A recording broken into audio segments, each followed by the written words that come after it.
검수 완박을 둘러싼 논란이 이어지는 가운데 계곡 살인 사건을 두고도 검찰과 경찰 사이 신경전이 고조되고 있습니다. 검찰은 재수사를 통해 직접 살인 혐의 증거를 찾아냈다며 검찰 수사권이 완전히 폐지됐다면 경찰은 혐의를 밝히지 못했을 거라고 주장했는데요. 경찰은 살인 혐의를 먼저 적용해 송치했고 공개 수배된 두 사람을 검거한 것도 경찰이라고 반박하고 나섰습니다. 정현우 기자의 보도입니다. 검찰 수사권 완전 박탈 문제를 둘러싼 정치권과 법조계 공방이 계곡 살인 사건으로 번졌습니다.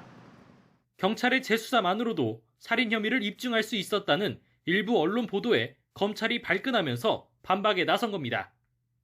인천지검은 1년 2개월 동안 사건을 들여다본 경찰 측 자료에 살인의 고의성을 입증할 결정적 단서가 없어 검찰이 직접 수사해야 했다고 포문을 열었습니다. 이어 과거 낚시터에서 이은혜가 남편 윤 씨를 밀어 떨어뜨려 살해하려 하고 이후 계곡에서 윤 씨가 수영을 못한다는 걸 알면서도 물에 빠뜨렸다는 사실은 검찰이 새로 밝힌 증거라고 강조했습니다. 특히 이은혜가 윤 씨에게 복어 독을 먹게 해 살해하려 한 혐의는 경찰이 휴대전화를 입수하고도 파악하지 못했지만 검찰은 텔레그램 내역을 복원해 찾아냈다며 수사력을 과시했습니다. 그러면서 검수완박으로 검찰이 직접 수사를 할 수 없었다면 이은혜와 조현수의 살인 혐의는 밝혀지지 않았을 거라고 주장했습니다. 경찰도 가만히 있지 않았습니다. 이은혜와 조현수에게 살인과 보험 사기 혐의를 처음 적용한 건 경찰이라고 맞섰습니다. 살인의 고의성을 입증하는 것도 관점에 따라 달라지는 사안이라며 경찰이 단서를 못 찾았다는 검찰의 비판에 불편한 심기를 내비쳤습니다.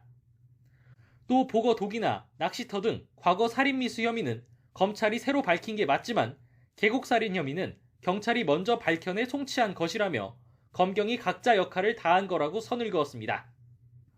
이은혜와 조현수의 검거 과정을 두고도 양측의 신경전이 이어졌습니다. 인천지검은 검경 합동검거팀이 잡았다는 표현을 썼지만 인천경찰청은 독자적으로 신용카드를 추적하고 CCTV를 확인해 은신처를 특정한 뒤 검거했다고 주장했습니다. 검찰 수사권을 둘러싼 갈등이 국민 관심이 높은 개별 사건으로도 불똥이 튀면서 검경의 잘잘못을 따지는 여론도 가열된 상황. 검찰과 경찰의 협조보다는 무엇인가 반목과 갈등이 있으면 실상 법정에서도 입증할 수 있는 기회 자체를 스스로 이렇게 손상시키는 것이 아닌가 생각됩니다. 검수완박 추진으로 자칫 일반 형사사건 혐의 입증에 필요한 수사기관끼리 협조를 막게 되는 것 아닌지 우려도 커지고 있습니다. YTN 정현우입니다.